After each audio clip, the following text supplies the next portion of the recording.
and welcome to Ipsa Dixit, a podcast on legal scholarship.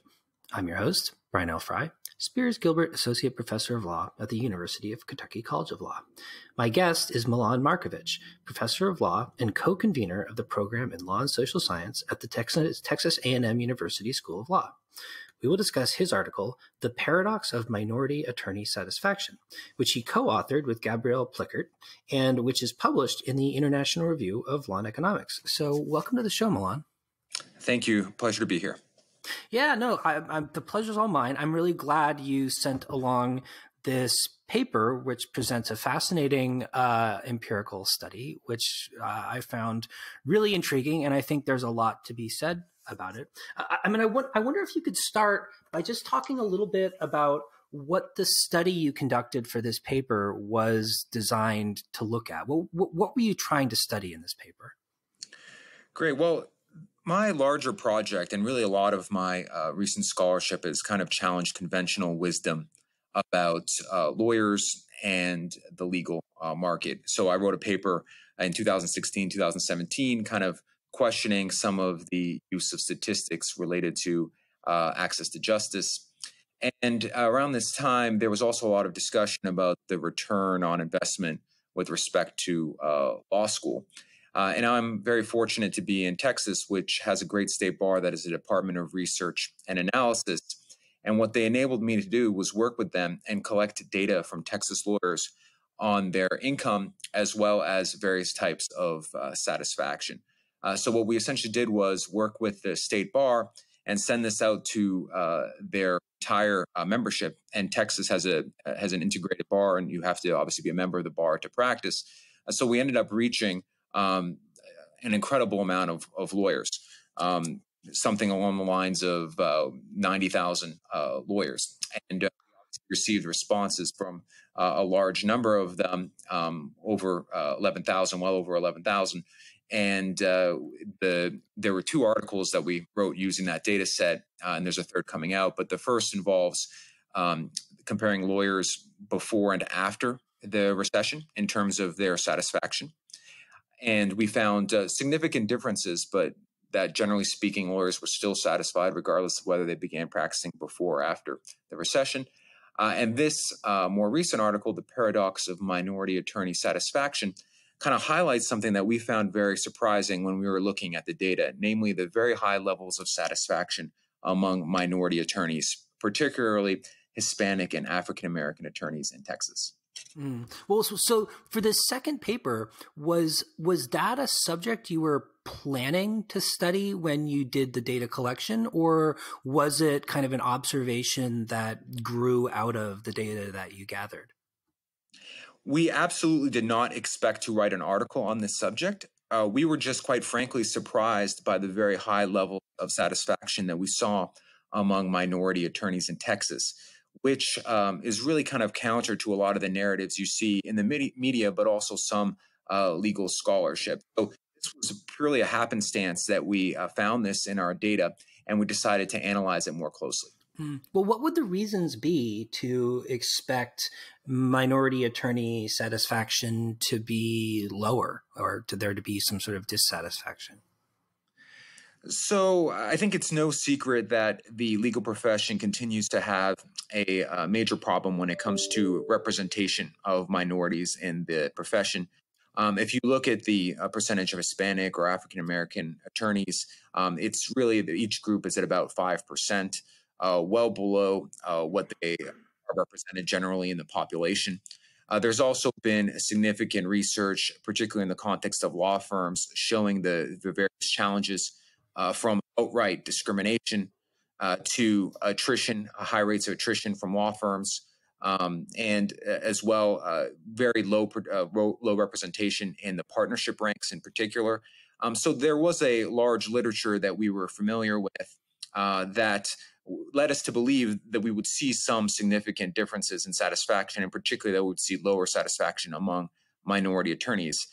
We did not find that. In fact, we found quite the opposite. Well, so maybe you could talk a little bit about how the study was actually designed. Like, what kind of questions did you ask, and what kinds of data were you gathering in relation to those questions? Yes. So there was a long questionnaire This is something the State Bar had been doing on its own for a while, where they collected information about lawyers' practice settings. In private practice, for example, the size of your firm, what you do in the firm, and the like, your particular practice area. They also obviously have information from other kinds of attorneys, whether it's government, not-for-profit, in-house, and the like. Many of those questions were designed around income. We had them also include questions about satisfaction, career satisfaction, as well as satisfaction with the decision to attend law school. We also asked about debt, both the debt incurred as well as remaining debt, because we believe that debt likely relates to attorneys' levels of satisfaction. And the bar had always collected a great deal of demographic information in terms of your race, where you practice, the county, to be specific. So we are also able to look at rural versus attorneys who were in more metropolitan areas. So it was a relatively large survey instrument, and we had the two satisfaction questions, as well as obviously questions about debt and others that we thought would be related to satisfaction. So, I mean, in general, what are the typical features or factors that correlate with satisfaction? I mean, I take it that making more money would presumably be more satisfying, and presumably less debt would be satisfying as well. Are there practice settings that are typically associated with satisfaction, and kind of what were your findings in relation to sort of what was causing, or what kind of factors were associated with satisfaction among minority attorneys? So that's a very big question, in the sense that when you talk about lawyers generally, and if you just don't separate out minority attorneys from lawyers generally, what you'll find is very much, I think, what you would expect. Debt lowers the odds of satisfaction. Making less money obviously lowers the odds of satisfaction. Practice setting is not as salient as you might think, largely because attorneys, to some extent, self-select their settings. So we do not find, generally speaking, that private practitioners are any more or less happy than other types of attorneys. That being said, there are some significant differences between minorities and white attorneys in terms of the drivers of their satisfaction. So what we found was that income is highly correlated with the satisfaction of white attorneys. But when you just look at the minority attorneys, and here again, I'm just talking about Hispanic and African American attorneys, income really does not correlate with their satisfaction. And here we were looking with satisfaction with the decision to attend law school particularly. Similarly, a variable I didn't mention, but that we also were able to track, is academic performance. Academic performance is correlated with your satisfaction with the decision to attend law school. However, that trend is really only noticeable with respect to white attorneys. So for white attorneys, the higher class rank, generally speaking, the higher your odds of satisfaction. That doesn't mean, of course, that every attorney who graduated at the top of his or her classes is satisfied with his or her career, or satisfied with his or her decision to attend law school, but there is a strong correlation there. For minority attorneys, we did not see that correlation. In fact, we found that minorities' attorney satisfaction was much more elusive, in that it was hard to pinpoint the factors that were driving their satisfaction. Well, I wonder if you have any hypotheses about why these factors seem less salient to minority attorneys than they are to white attorneys, and whether you have any thoughts about sort of what might have been kind of missing or hard to see in the data that might be relevant to determining satisfaction among minority attorneys.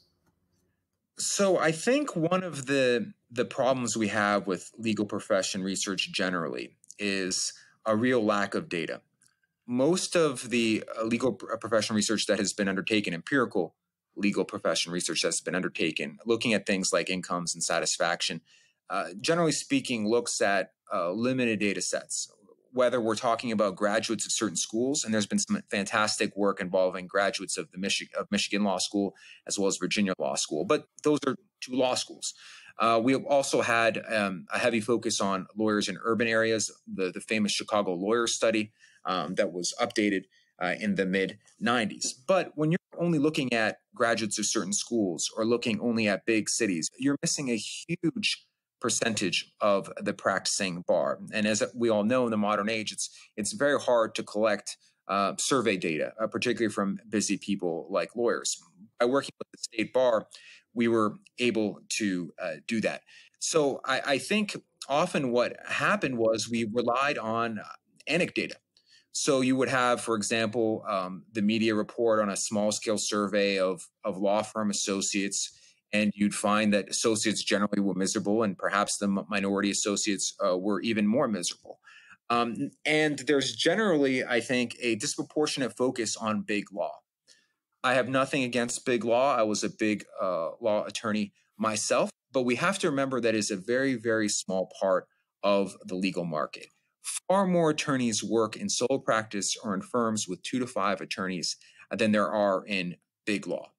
And I think we often lose sight of that. And focusing on big law, I think, leads us to form very strong conclusions based on very, very limited data. And in fact, in many cases, based on anecdotes. But even in big law, previous research hasn't found significant differences among minority attorneys vis-a-vis white attorneys when it comes to satisfaction. There have been some small differences detected, but certainly not the kind of differences you might expect on the basis of certain challenges, such as the underrepresentation in the partnership ranks and alike. So what we were able to do by looking at a much larger segment of the profession and looking at solos and looking at small firm attorneys, as well as the big law attorneys, is really get a good snapshot of minority attorney satisfaction in the profession. And that's why I think we were able to find that their satisfaction didn't seem to be driven by income and did not seem to be driven by how well they did in law school, trends that were much stronger with the white attorney group. So, I mean, just so I have a better sense of it, I mean, it seems like this study was quite large and involved an awful lot of data. As a consequence, are you pretty confident that the results that you got in the study are accurate and representative of sort of what's driving attorney satisfaction? Yeah, so certainly I feel confident when it comes to Texas. Now, obviously, with survey data, the response rates are never going to be as high as you would like, particularly when you're serving, 90,000 attorneys. That being said, when you have well over 11,000 responses, and what we were able to do is compare the demographics of the respondents to the state bar generally, and they were very close. The only real major difference was that younger attorneys were slightly overrepresented in our results, and government attorneys were slightly overrepresented in our results. And we ran various checks to ensure that our sample was representative. So, for example, one technique that you use is you compare the late responders to the early responders. That's a way to kind of measure and control for non-response bias. So we did that. And I think another advantage of our survey is the survey had always been done as an income survey. So we kind of smuggled the satisfaction questions in there. So it wasn't the situation where an attorney who was very satisfied or very dissatisfied would see, aha, satisfaction survey, so I'm going to race in and answer it. So what we were able to do, I think, is really get a good cross-section of opinions from a large number of practicing lawyers in a variety of settings in all parts of the state that I feel confident reflect the views of lawyers in Texas. And my confidence is bolstered by the fact that our satisfaction results are consistent with some of the smaller surveys I mentioned earlier, including the very well done longitudinal study after the JD study. Well, so do you have any hypotheses about what factors might be playing kind of an unexamined or under-recognized role in minority attorney satisfaction? If minority attorneys don't seem to be responding to the sort of factors that seem to be most salient to white attorneys? So there is one factor that I should mention that is salient to both white and minority attorneys. Well, there's actually at least a couple. First of all, debt lowers the satisfaction of both groups, much as you would expect. However, we had a very interesting finding with respect to our solo practitioners. Working as a solo increases your odds of satisfaction for attorneys generally, but particularly for minority attorneys. We found very, very high levels of satisfaction among the minority solo attorneys in particular. And we offer a number of theories for that in the paper. But before we go into that, I think that in and of itself is worth kind of spending some time on, because the long-term narrative about solo practitioners has been that they've been under siege, that the economics don't work, that they're obsolete, they're going to be replaced by robots or LegalZoom and alike. If you just look at their satisfaction, there just really isn't any evidence for that narrative. And as I said, minority attorneys are particularly satisfied. Now, when it comes to why we might see differences between white and minority attorneys, I think you always have to be careful to not paint with too broad a brush and to kind of not get too far ahead of your data. But we do think that there are likely both values that predate the entry into the profession, as well as socialization in the profession. And I'm happy to kind of elaborate on both of those. But I do not want the solo point to get kind of missed here, because most of the rhetoric we hear about solos, unfortunately, is very negative. And we just did not, from a satisfaction perspective, find support for that. Mm-hmm. Well, which kind of practice sizes or kind of practice contexts were least correlated with satisfaction? In other words, if you want to be happy, what shouldn't you be doing? Yes. So I think the main point is most attorneys are satisfied. And, we did not find a strong link between firm size and satisfaction. That being said, what we did do is compare people in various roles. So we compared solo practitioners to associates. The associates was a control group, and we compared associates to counsel, managing partners, equity partners, and alike. And what we found was that actually being an equity partner, when you control for income and other things, does not increase your odds of satisfaction. But working as a solo does, and that's across the board. And then we've obviously discussed how it seems to have a particularly large impact on minority solos. So I would say if we're trying to look at the things that make lawyers unhappy, obviously debt increases the odds of dissatisfaction. Working in a non-law capacity, that's something we don't spend a lot of time on this paper, but we spent a little bit of time on in our previous paper. That increases your odds of dissatisfaction. And then, of course, there are the differences between white attorneys and minority attorneys. So for white attorneys, making little money is going to lower your odds of satisfaction, whereas that does not seem to really be affecting the minority attorney satisfaction. So maybe you could talk a little bit about the kind of social and historical factors that you suggest might be playing a role in the sort of unexpectedly high levels of minority attorney satisfaction. So we offer a critical race perspective on kind of the legal profession. And why we use that lens, I think, is when you're discussing a profession that really until relatively recently, really until the 80s, was very much dominated by white men, you have to start questioning the way that the hierarchies are formed. So I think one of the reasons perhaps our result might seem surprising, and maybe even was surprising to us, is because we took the hierarchy, and much legal profession research does this, not to even mention the media coverage of this. You take the hierarchy for granted, that it's a given that everyone should want to or does want to work for the most elite firms, the Corrallates of the world and alike. So that is your baseline. This is the pinnacle of the profession. Everyone should want to and does aspire to work for the Corrallates of the world. So when that's your kind of baseline, when that's your frame of reference, that's going to kind of affect how you think about other strata of the profession. And it might also affect your views on how people in other strata are likely to proceed their careers and their decisions to become lawyers. What we point out in the paper is there's nothing natural or organic about that hierarchy. And actually, it was formed at a time when minority attorneys were excluded from the profession. So one possibility we float in the paper, and I think that we feel strongly about, but certainly requires more research, is that minority attorneys were never invested in this hierarchy. Not only because they were excluded from it for the vast majority of the history, but because that hierarchy also might not service other values that could be important to minority communities. And we talk about some qualitative research involving minority attorneys and their distinct values and alike. But separate from I think the questioning of this hierarchy is, we know that people come to law school for different reasons. Obviously, one's race could be a part of that, to the extent that, and there's some research that's shown this, that there's more of a desire to help your community or seek justice among certain groups.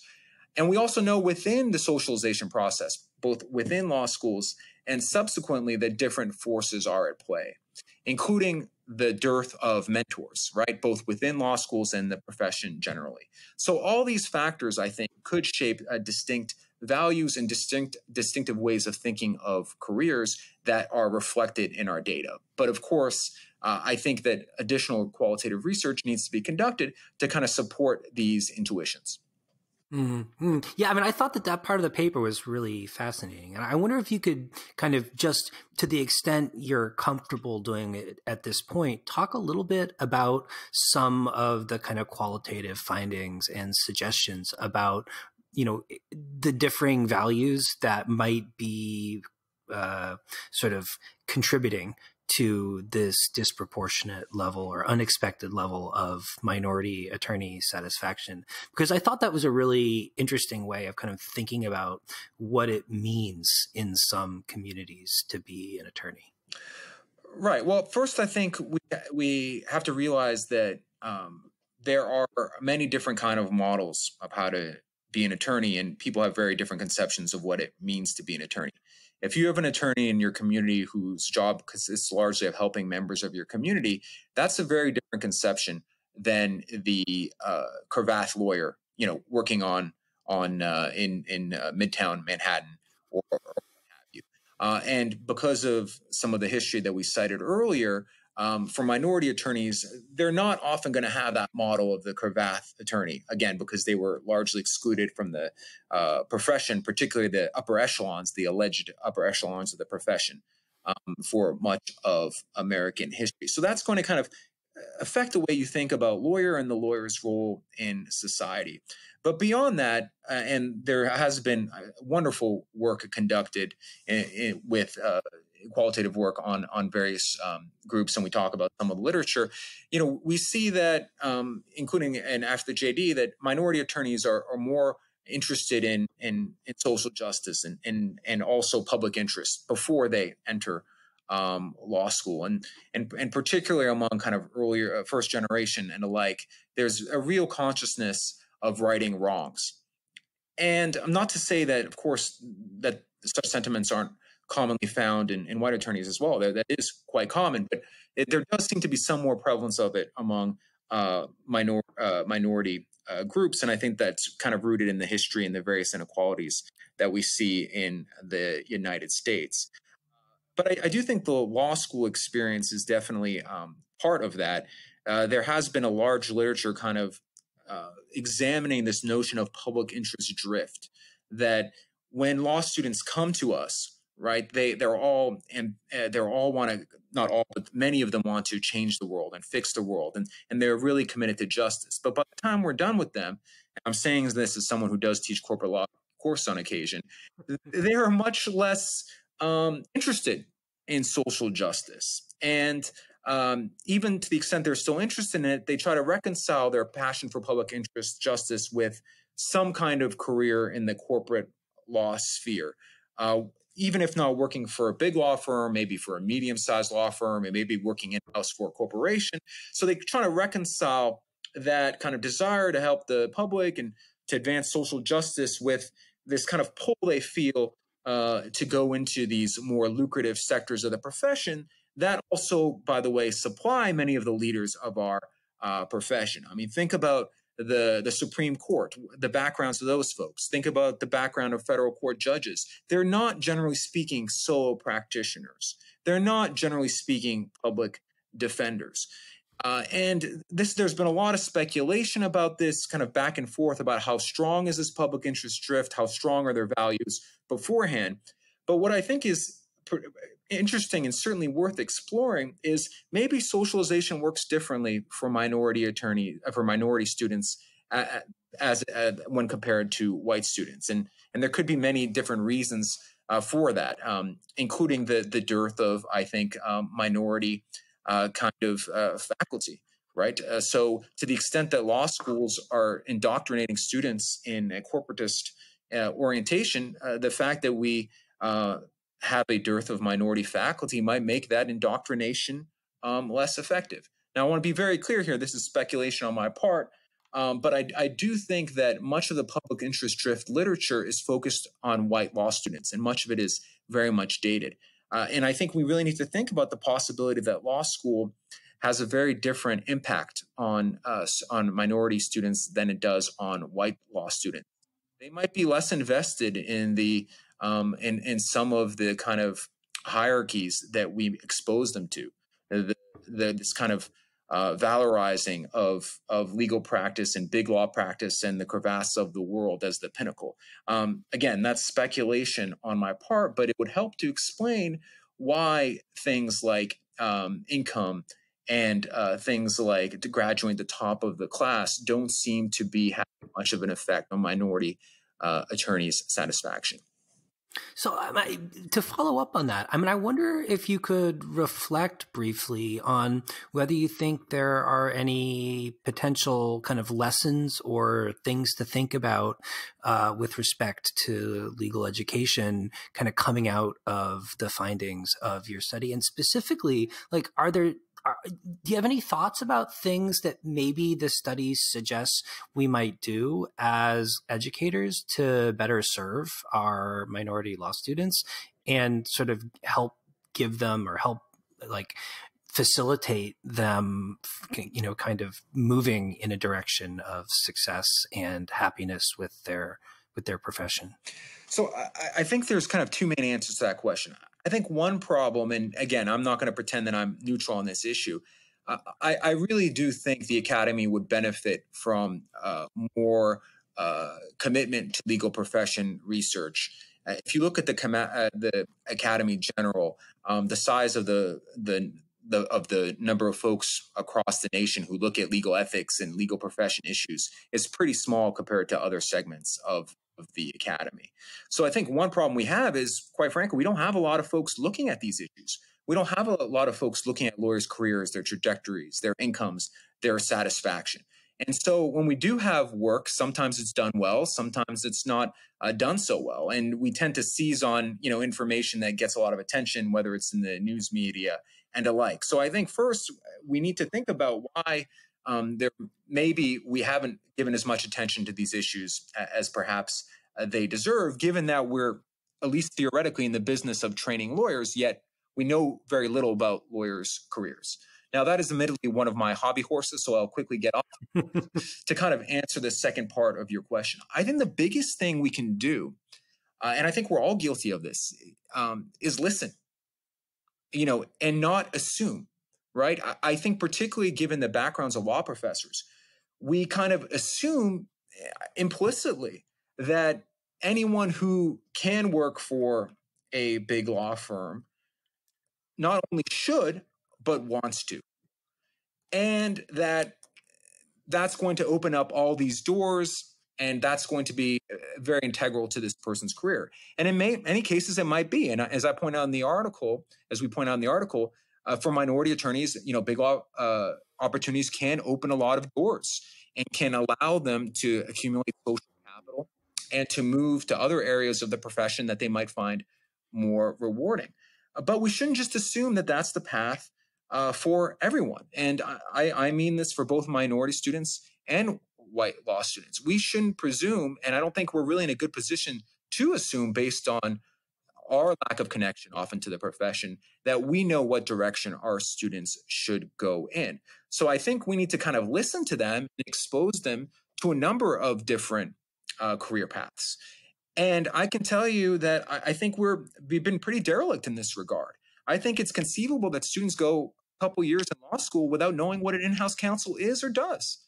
I think it's conceivable that law students go throughout much of law school without actually interacting or hearing from a solo practitioner in any meaningful fashion. So I think we really should expose our students to more segments of the profession and also make clear to them that their first jobs are not going to dictate necessarily the rest of their careers. So a combination of listening to our students and kind of what motivates them and their values and exposing them to the incredible diversity of career paths, I think could make legal education stronger and really help our students. And I think we have quite a ways to go in those regards. So, Milan, as I understand it, you're, among other things, interested in the kind of professional values of lawyers and how we might sort of rely more on those professional values to improve the quality of the legal profession. I wonder if you could talk a little bit about how this project might fit into your larger project, kind of thinking about the values of lawyering.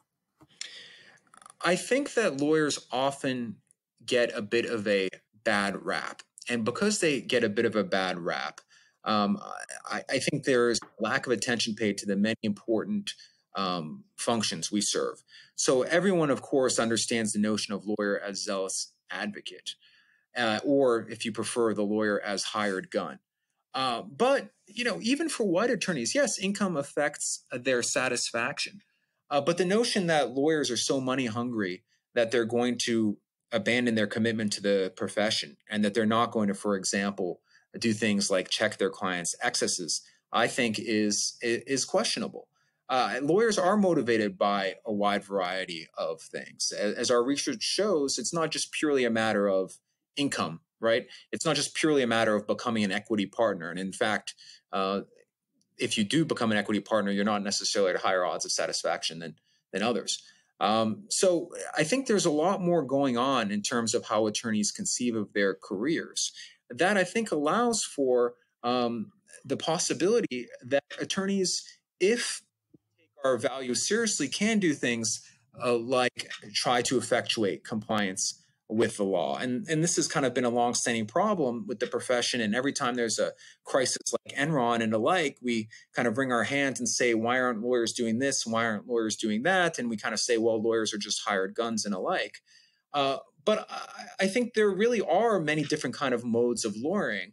And perhaps by understanding that other modes of lawyering besides just the hired gun can bring satisfaction, I think there's the real possibility to have lawyers engage in ways with their clients, whether it be government or individuals or corporations or what have you, that make everyone better off. So I would tie this empirical research as kind of giving us a much more nuanced look at what motivates lawyers, at least from a satisfaction perspective, which opens up possibilities for lawyers to serve as other things than strictly hired guns. Awesome. Well, Milan, thanks so much for coming on the show today. I really enjoyed talking with you about this fascinating empirical research, and I look forward to reading your subsequent work from the same data set. Well, thank you so much. We do have an article coming out that actually looks at gender and particularly high-achieving women in the legal profession, and it's a real treat to talk about this. And obviously, I have way too much passion when it comes to studying the profession, and you're just doing a great public service by exposing folks in the academy and outside of it to all kinds of different research. So thank you for the service you provide to us all. Thanks, Milan. I appreciate it.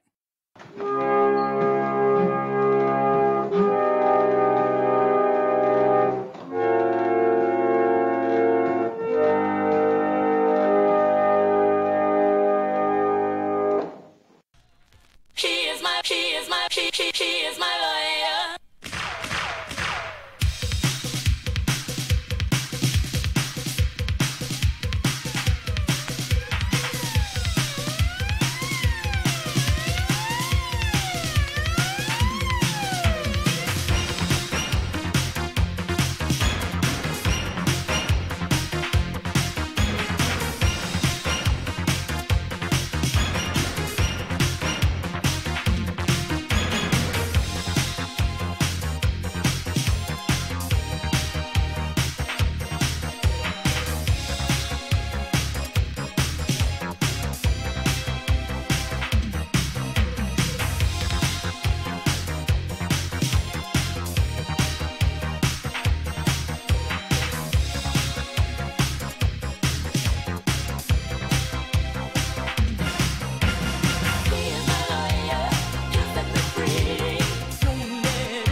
Homicide. Tell the sergeant to book her.